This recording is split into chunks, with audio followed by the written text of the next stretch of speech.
Welcome to the Wealthy Speaker Podcast, brought to you by the Wealthy Speaker School. This is the podcast dedicated to people who want to speak more as a way to build their income and grow their business. Well, welcome everyone to the Wealthy Speaker Podcast. I'm your host, Jane Atkinson, and I've been excited to have this guest on the show for a really long time now. He's a former baseball player turned professional speaker, actually a former client of mine, and I love just talking to you. Welcome to the show, Mike Robbins. Hey, Jane, good to be here. Good to see you. Good to talk to you. Glad to connect with everybody listening. So, Mike, you have a new book called We're All in This Together. Could the timing be any better for this book?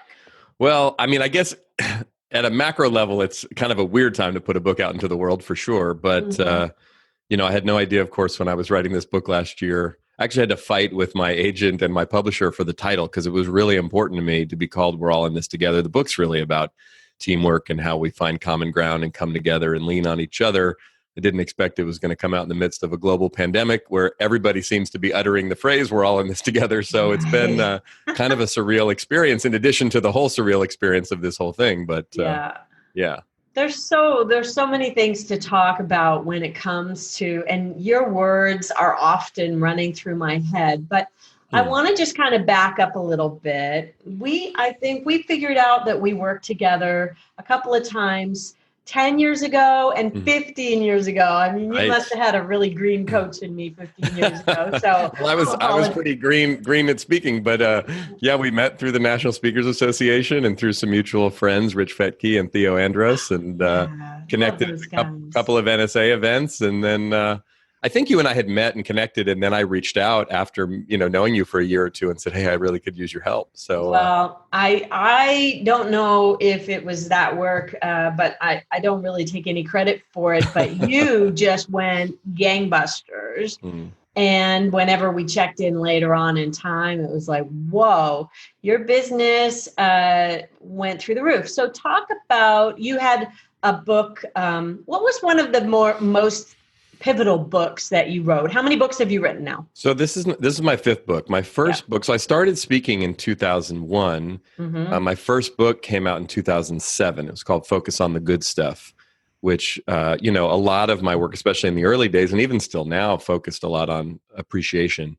Right. Which, what the funny thing is, and Jane, you and I had this conversation. Who knew that appreciation would be a thing? Right. And people were saying, it's a little soft. It's a little weird. I don't know if anyone will pay you to talk about that. That was kind of what people were saying to me with good intention. I don't think anybody was trying to be rude, but I just kept saying, well, I don't know. This is feeling like what's important to me. And I want to keep telling my story and sharing about this and seeing how it relates. And then, kind of with some of the things that I've written about and spoken about over the years, again, I don't say this to sound self-important by any stretch. It was more just like, this is important to me. Right. I'm going to talk about it. And in some ways, the world kind of caught up and went, oh, that's important, sort of after the fact. And I was like, well, people are like, you were so, prophetic. And it's like, well, I don't think so. It was more honestly just like, I think these things are important to me. Yeah. And I think they're important to other people. Let's talk about it. You never backed down from what you thought was important, and it has served you. So really early on, you picked a lane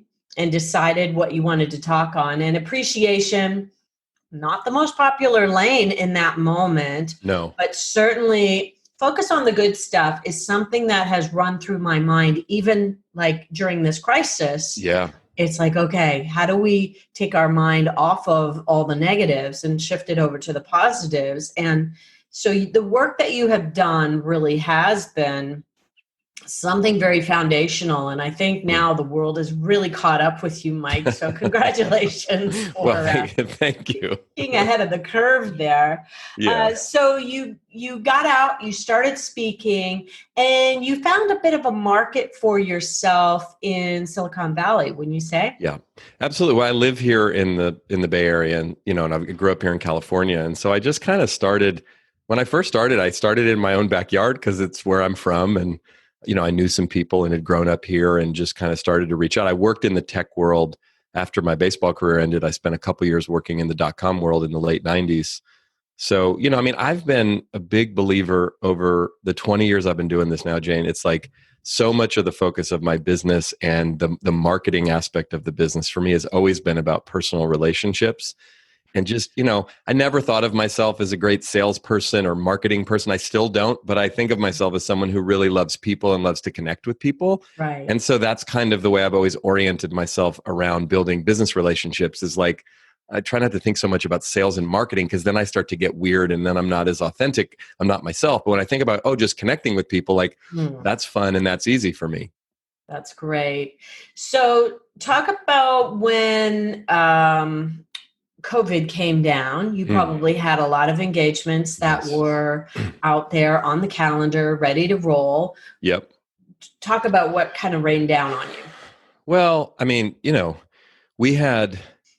I was on the road the first week in March. I spoke at an event in Indianapolis, and then I spoke at one in San Diego. And I was remembering calling home and saying to my wife, to Michelle, like, it feels weird out here. Like things are this is getting serious. We had seen the reports in the stock market and things were going on.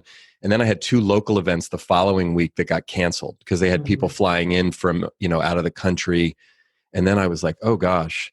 So then we had to cancel our personal spring break trip. And then all of a sudden, just one after the other. We've had probably 20 plus events get postponed or rescheduled. Right. And I've got a couple events on the calendar for July and for later in the year that, I'm hoping we're going to get, but who knows? So what we did right away is just start to pivot as much as we can, like everybody in the business. I mean, I've done probably 3 or 4 dozen, maybe more virtual events over the year, just virtual, because clients asked for it, or could you do this? Or, we'd rather you can you do it from your office and then we can, stream it around. And so that was something I'd done. And we'd done some digital stuff. I mean, part of the strategy for this year, actually, after the book came out, I hired somebody new. The second half of the year, we were really going to focus on digital and virtual. And then all of a sudden we're like, oh, I guess we're focusing on that now, because we're kind of doing it sooner than later. Yeah. So, I mean, it's been bumpy. It's been scary. This book launch has the plans for it changed 15 different times because, this is not what we were expecting.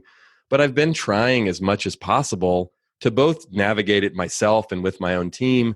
But also one of the things that I found that's happened for me, and I don't know if this has been true for a lot of my other speaker friends, but like one of my biggest challenges is creating new content, like writing stuff and putting stuff out there, because it's just to find the time and the energy. And then all of a sudden, in response to this, I just started writing and podcasting and posting like kind of like a crazy person the first couple of weeks, because I just had a lot I wanted to say. Yeah, and I felt like you're alone on that. And so all of a sudden it was like my team that's been, come on, could you create a little more stuff? And all of a sudden they're like, oh my gosh, could you slow down? This is getting a little insane, right? So I'm kind of hot or cold like that. So, that's been one thing that's come out of it. And we're still trying to figure out the landscape. I think there's some interest clearly from some of our clients in things that are virtual, because that's the way everyone's meeting. But I think everyone's still I've done a few things. We've got a few things lined up, but there's a lot of wait and see kind of going on, which is both nerve-wracking but understandable given the circumstances. And you know what I think is going to come out of this is packages that, okay, let's refocus again on what problem we want to solve. Right. And then let's figure out how we're going to do it. And I'm going to put together for you a package that might end with an event down the road, but on the way to that event, we're going to do some virtual things and we're going to connect and have community. Yeah. And one of the things I think that's really interesting for the benefit for speakers for that is that by the time you arrive to that live event, they already have this familiarity about you, and they have this they already know, like, and trust you. So you can almost start from a totally different place when you begin your keynote, right? Totally. One other thing, I agree. And I think I've been someone over the years, for better or worse, more worse, quite frankly, than better, that's just kind of a creature of habit. I mean, I really like to speak. I really like being up in front of people. And on the one hand, I got in this business, I was young, I was 26, I'm 46 now, but I kind of just had this sort of old school mentality of like all I really want to do is go speak. So that's been a blessing and a curse, that I really focused on the speaking and getting good at speaking and really wanting to speak. The curse part has been I haven't embraced technology as much as I probably could have and should have in a lot of cases. And we're bumping into that right now. That said, to your point, I think there's a lot of value in embracing a lot of this stuff. And one of the things that I've also been doing and will do even more of in the coming weeks is reaching out to a lot of the clients that we have. Because I've been really fortunate, Jane, that there's a lot of clients that we work with over and over again. They bring me back in to do different things, or they're big enough companies. A company like Microsoft has, 150,000 or so employees. So they've got meetings and teams and groups all over. So reaching out to some of the... got you on retainer, Mike. And that's been, fortunate for me that then it's about showing up and delivering value, and then knowing that if I deliver value at those events, it's going to turn into more business. I don't have to spend a lot of time and energy selling. I just have to show up and deliver value. But one of the things that I've done just intuitively is reached out to a lot of, especially the CEOs and really senior leaders that I know, and say, hey, how are you doing first and foremost? Are you okay? Yeah. And is there anything that I can provide? Like, I'm not selling anything. Can I do something? Can I help you? And I've actually been on some Zoom calls with some executive leadership teams where literally I'm just showing up to share a few ideas, and we're having just a check-in session.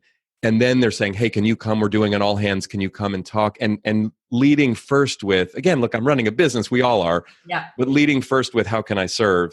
And then trusting that, you know what, if I show up to serve, they're going to ask me to do other things that we can then, of course, charge for. And in some cases, also finding out, what do they want? What do they need? What are they willing to pay for? What kind of budget do they have? I mean, a lot of this stuff is we're all kind of figuring this out as we go and kind of making it up on the fly. And I think we're finding that the budgets haven't necessarily gone away, that people are still meeting and doing business and trying to figure it out just like everybody else.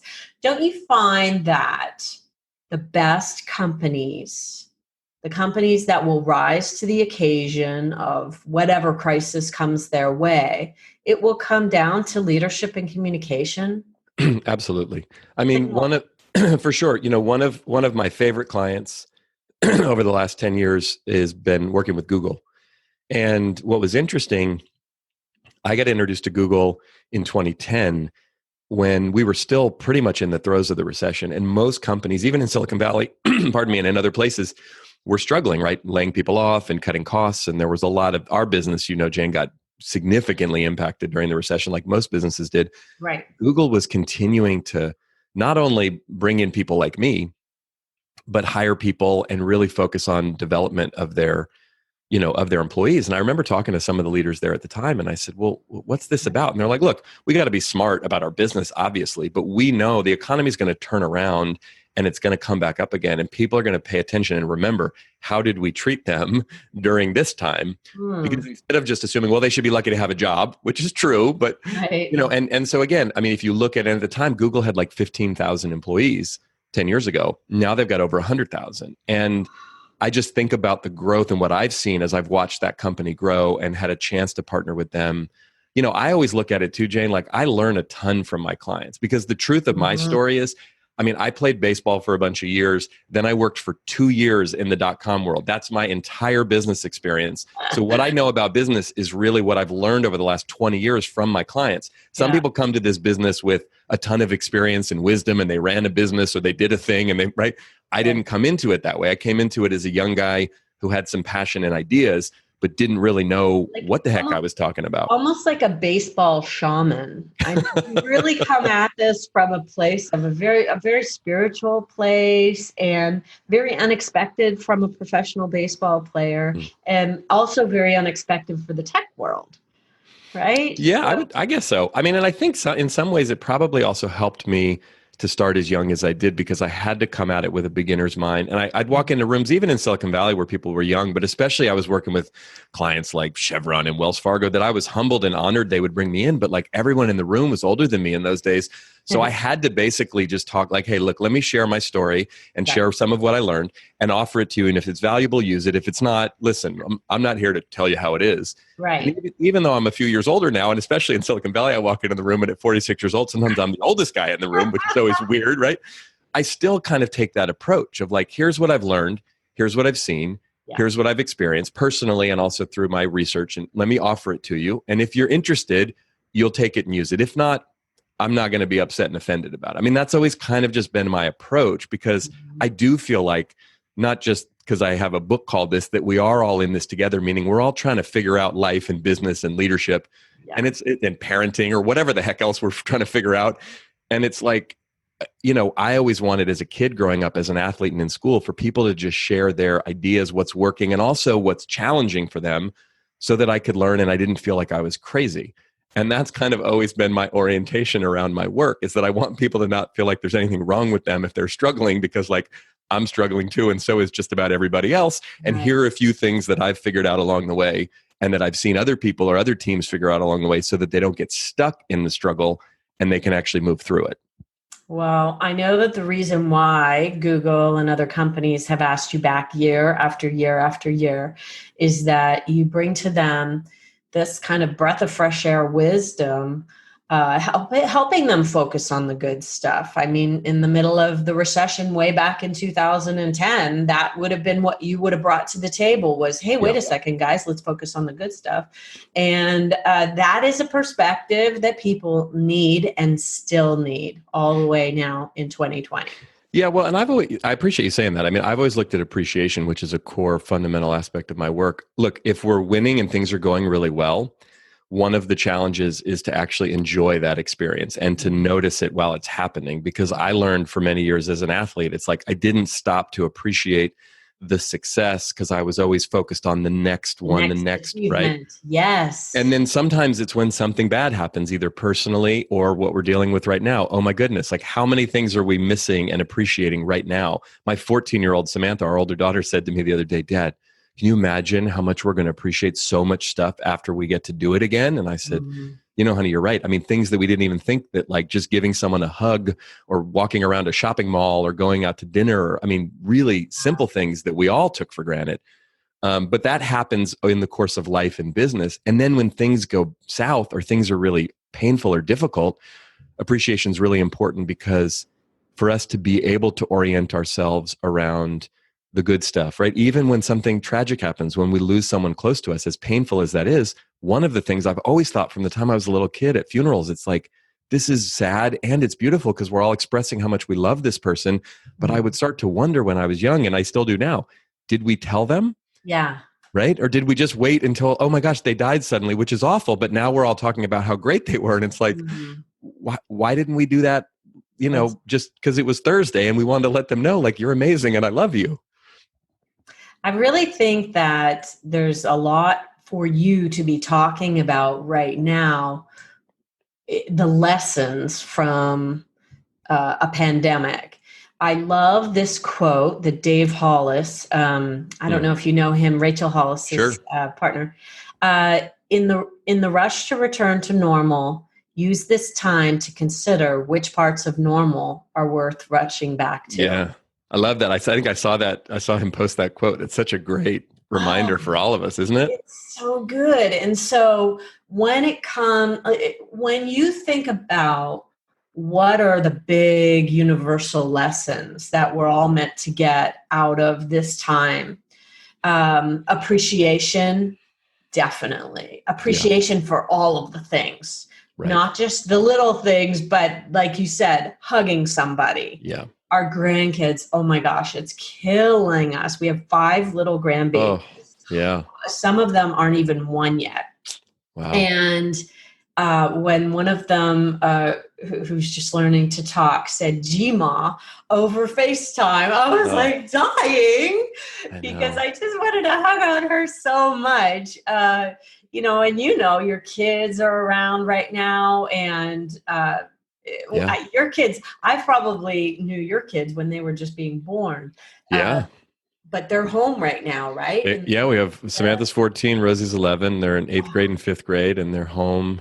As we're recording this, they're probably doing their online school. They're on Zoom as well. It's a trip. I mean, it's definitely a trip. And I think, to your point, what are some things that we can look to, reevaluate as we get to reengage in life in whatever way we're able to. And I think, again, this does feel, Jane, to me, similar, at least on my own personal experience of what we're going through right now. And I've seen some interesting things written about this. There was actually a piece in HBR at the end of March, an interview with David Kessler, where he's a grief expert. And he was talking about what's happening is we're collectively grieving.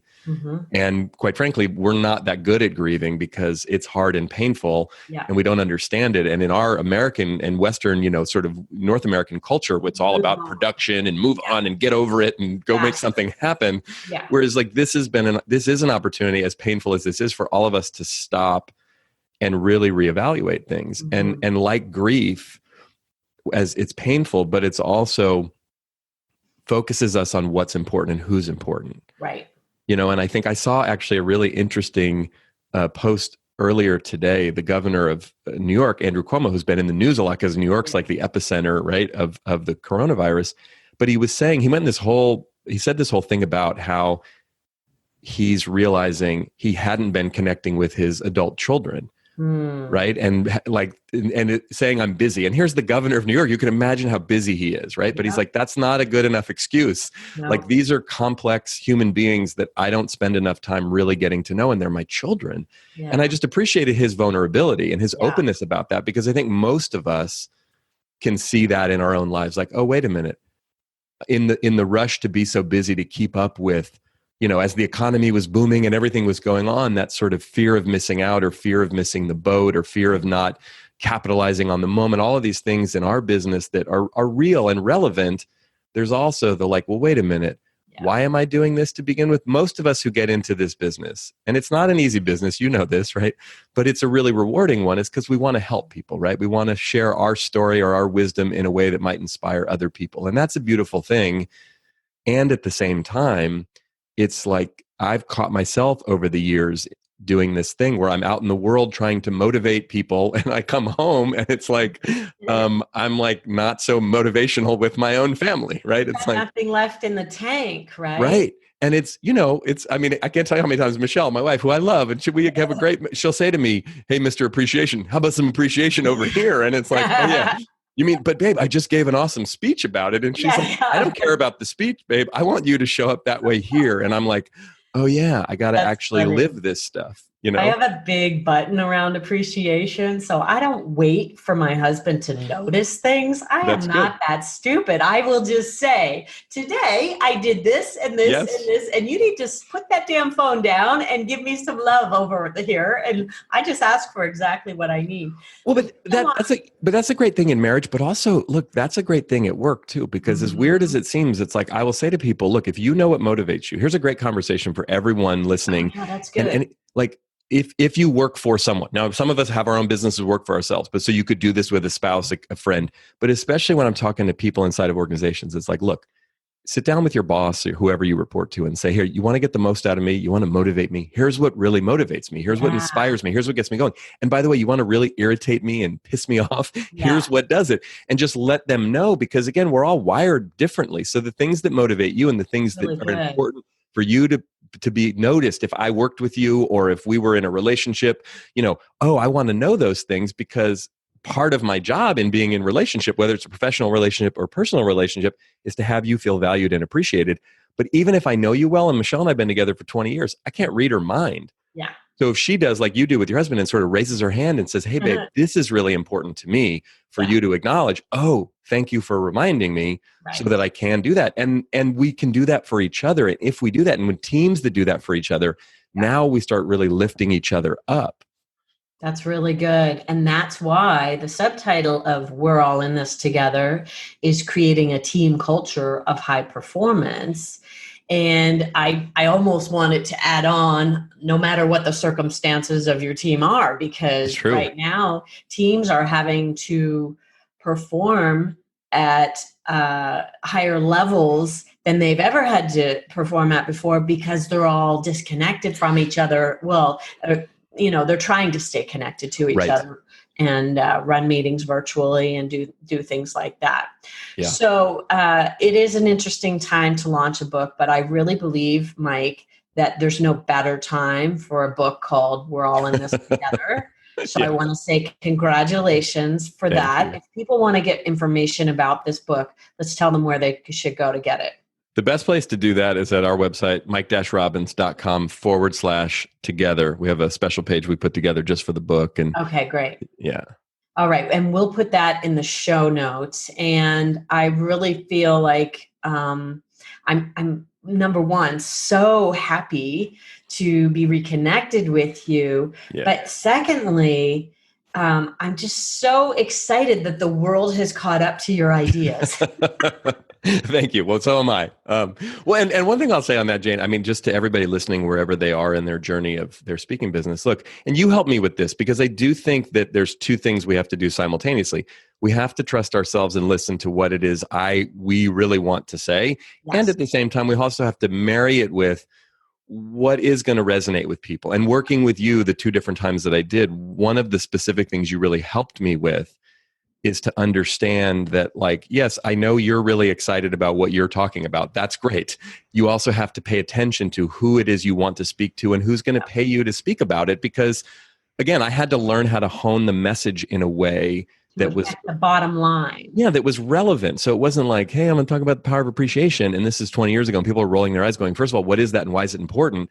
So learn how to do it in a way that doesn't water it down or sell out or turn into, I'm just like everybody else. But at the same time goes, okay, I need to start listening and understanding to what's needed. And even right now, I know myself and my work way better than I did 20 years ago. And I have 5 books and I've been doing this for a long time, but I don't know this moment. We're in the new moment right now. And all of my clients, even though I know some of them really well, I'm having to listen in the same way I had to listen when I was first starting in the business to go, wait a minute, what do you need right now? What's going on? And the more we listen to that and then marry it with what we have to offer, then it becomes a value proposition both ways. And it's not me just trying to sell my thing to someone, because I'm also at a place in my life and in my business, gratefully, where I don't really want to try to sell myself to people who aren't interested. Do you know what I mean? No, like, and you've never really been a quote unquote sales guy. No. You've always kind of been like, eh. So I think just knowing that you're showing up prepared, caring about them, ready to serve, that's what came to you very, very naturally. Absolutely. And I had so many pieces of advice I got in the early days were so helpful. But I remember this one piece of advice that I got from someone. And he said to me, Mike, your job as you get into this business is to throw pebbles in the pond, like as many pebbles as you can, like thoughtfully and intentionally. But your job isn't to figure out where those pebbles all go, but the ripples will go out. Yes. And he said, keep throwing pebbles in the pond and then the ripples will go and you will be surprised because stuff will come back your way that you weren't even expecting. And it's not like you do it one day and it comes back the next necessarily. And I have seen over the course of my life and doing this work, especially over the last 20 years, Jane, that so many ripples have gone out and things have come back and circled around to me. So many people like you that I met through the National Speakers Association and elsewhere, that my intention was and still is like, how do I show up and connect? Can I serve in any way? Can I throw those pebbles in the pond and then trust that things will come back to me? And, again, it's not like, again, I don't say that, it's not that I haven't worked really hard, which I have, but it's also practicing some level of faith and trust that and I have to remember this every time, especially like when a new book comes out, like the job is not to hustle as hard as possible and try to control the outcome. The job is to show up for me and be as present as I can and open and available to see what is needed, but also what might come. And I know that can be hard and scary. And I also want to speak to this moment for all of us in this business, wherever we are. Like, this is a scary moment because so much of the ground beneath us is shifting and changing, and we don't know exactly what it's going to look like or how it's going to play out. And having gone through a couple of, I started this business during an economic downturn, the dot-com bust, went through the recession in 08, 09, 2010. And now we're looking at, we don't know what this is going to look like. This is so bizarre. It just, the economy stopped one day and got shut off, and we don't know when it's going to get turned back on and when it does, what it's going to mean. But again, I think if we keep focusing on doing good work that's valuable and paying attention to who we're doing it for, again, I don't want to be Pollyanna or overly simplistic about it, but I do think it has a way of working itself out if that's where our intention is. Absolutely. And a lot of people were not sure, what to be doing right now. Should I be selling? What should I? And I really believe that it all comes down to intention. What is your intention? And if you're really out there to serve people with something that you think is really helpful and unique, then I think you're on exactly the right track. Hey, Right. in the spirit of appreciation, I Yes. want to give a shout out to Rich Fetke. Yes. He used to be my coach. He was Yeah. my personal coach way, way before coaching was cool. Yeah. One of the original coaches. He was a trailblazer. I have to tell you, Mike, he helped me build the entire life that I have right now, including the cottage and the boat and the grandkids and all of that. He helped me imagine it all. Yeah. It's incredible how someone who can pull a vision out of you that you didn't even know you had for yourself can be so helpful. And I just want to give a big shout out to Rich and Kathy. I hope they're both doing well. Yeah. I love you saying that. I mean, and the truth of the matter is, Jane, he introduced the two of us. You and I also then connected through NSA, but I probably wouldn't have met you and worked with you if it weren't for Rich. And without Rich, I wouldn't have been able to write my first book or meet Richard Carlson, my mentor, who really helped. I mean, there were so many things. Like Rich Fetke has been at the center of my journey and my life and my career in so many ways. And talk about someone who's just generous of spirit and so real and true to himself. And again, for so many, all of us, like the people that we get to meet along the way who show up and have that perfect thing to say or do, or it's the right coach, or it's the right moment, or it's the right book, or like, I love the idea. Steve Jobs talked about it in his famous commencement speech at Stanford back in 2005. Like, you can't connect the dots looking forward. You can only connect the dots looking backward. And one of the things I'm choosing to do in this moment, as challenging as it is with all that's going on, is to stop and really reflect, to think back in my life in a way. Both, I think one of the things we can do to motivate ourselves when we're in uncertain times is to remember how much stuff we've actually overcome. Yes, that we've done this before. Totally. The first year of business was crap for most of us. Absolutely, right? And it's now we're in crap again. But you know what? We've done it before. Right. I mean, it's like our mutual friend Theo Andrews said to me about 9 years ago when I was in the midst of a really tough time. He said, "Mike, you have more than this requires." And I said, "What do you mean?" He's like, "You've made it through 100% of the challenges you faced up to this point. There's no reason to believe you're not going to make it through this one." And I was like, "Oh, that's right." And we can also reflect on the great people in our lives, like Rich Fetke and others, and everyone listening has people like that in the past, but also currently, that, oh my gosh, I'm so grateful for these people, because without their love, their support, their wisdom, their guidance, their sometimes tough love, or whatever it looks like, I wouldn't be where I am and who I am. And that's the thing about appreciation, is that it's one of these gifts that we can give to other people that we get to keep a piece of, right? I can give you the gift of appreciation and I don't lose it. I actually gain it. So do you. And it becomes this multiplier. That's one of the reasons why it's so powerful. So good. So good. You know what? I want to say thank you so much, Mike. I've been looking forward to our conversation here for quite some time. I knew it was going to be grounding and coming from the heart. And I appreciate you so much taking the time out and being on the show here today. For folks who want to get in touch with you, go to mike-robbins.com. And do you have your book on your homepage, or do we need to go / It's on the homepage, but if you go to that mike-robbins.com / together, there's more info about the book, and there's some free bonus material folks get when they order the book from there. And Jane, before we wrap up, I just want to say to you, in the spirit of appreciation, like, thank you for your support and your guidance to me when we worked together, 15 years ago and 10 years ago, and just being someone that over the years I can reach out to and ask a question and check in with, and just like, I've always really trusted you and your support, and you have so much wisdom and knowledge, and it's been super helpful to me along the way, because the business part of this business, as you know from coaching me, was never my favorite or easiest part. It didn't come and still doesn't come all that intuitively. And you were really helpful in those pivotal moments for me to hold my hand and kind of guide me through some things that I really appreciated then, and I still appreciate now, that helped me immensely. So thank you. Well, thank you for saying so. And for those of you who are listening into the podcast and have been listening into the podcast, hey, let us know. Send a little appreciation our way. Let's just go ahead and ask for what we need, right, Mike? That's right. Leave us a comment, leave us a review. Make sure you subscribe so you don't miss future podcasts. And thanks again to Mike Robbins. And with that, we will say, see you soon, multi-speakers. Bye for now, everyone. Hey, thanks for listening. If you've enjoyed our show, you'll want to come and visit us at the Wealthy Speaker School, where we provide a proven roadmap for building your dream business. Go to wealthyspeakerschool.com. And for show notes for today's podcast, head on over to speakerlauncher.com and click on podcast. I'll see you soon, Wealthy Speakers.